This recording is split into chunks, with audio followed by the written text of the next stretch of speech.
But Zoe, welcome. Good morning.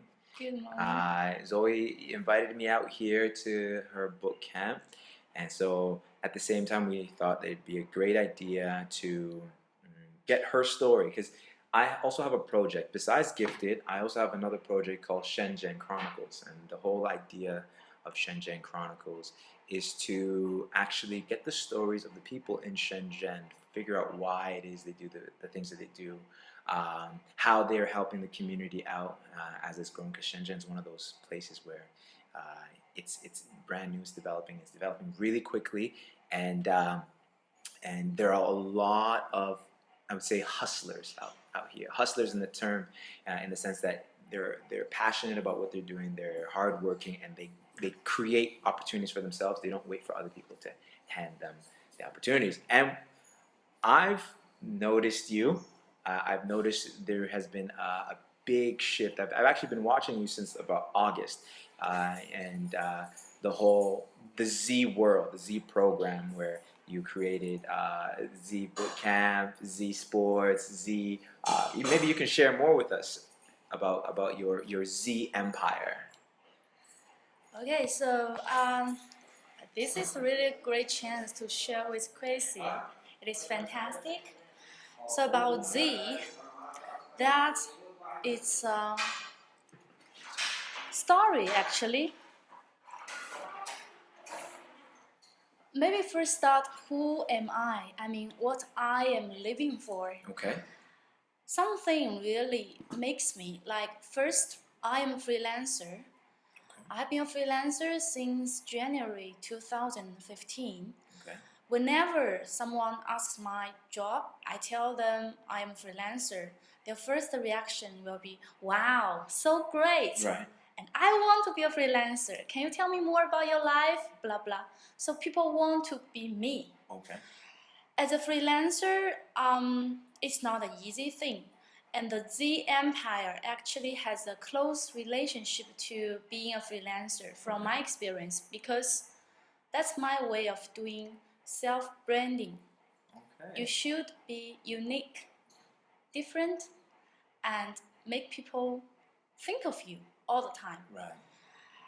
To a certain extent, I don't even care they like me or dislike me, but they cannot ignore me. Right. Okay. That's very powerful. Very good. Okay. So what inspired you to first off go in the route of a freelancer? Because that's not a very traditional form of occupation for Chinese citizens. So why did you choose that path?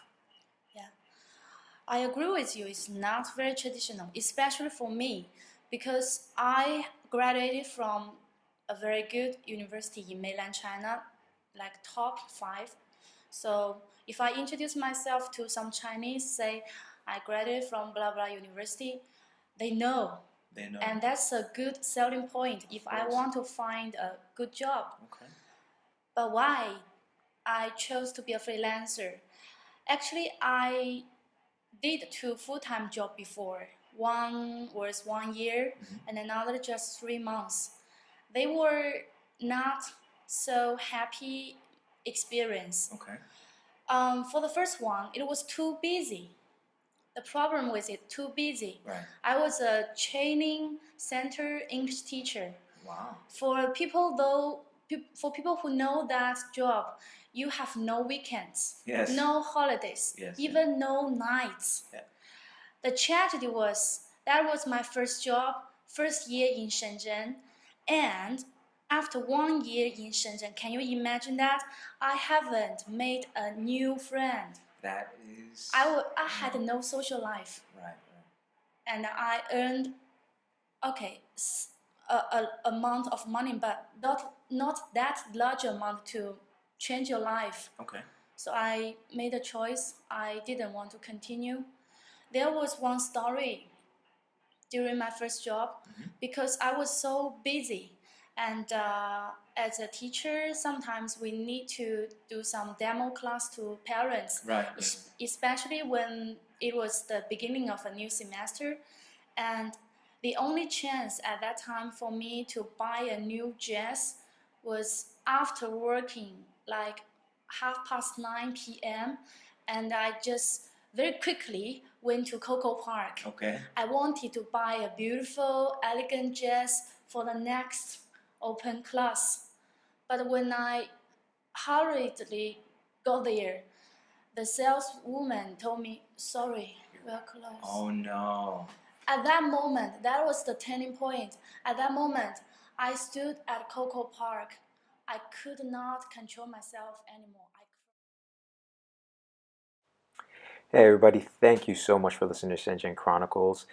Be sure to subscribe to get future updates and future stories of what's going on with entrepreneurs and the lifestyle of people in Shenzhen. And be sure to comment, share this, and most importantly, if you live in Shenzhen, have lived in Shenzhen, be sure to get in touch with us and tell us your story. Stay tuned.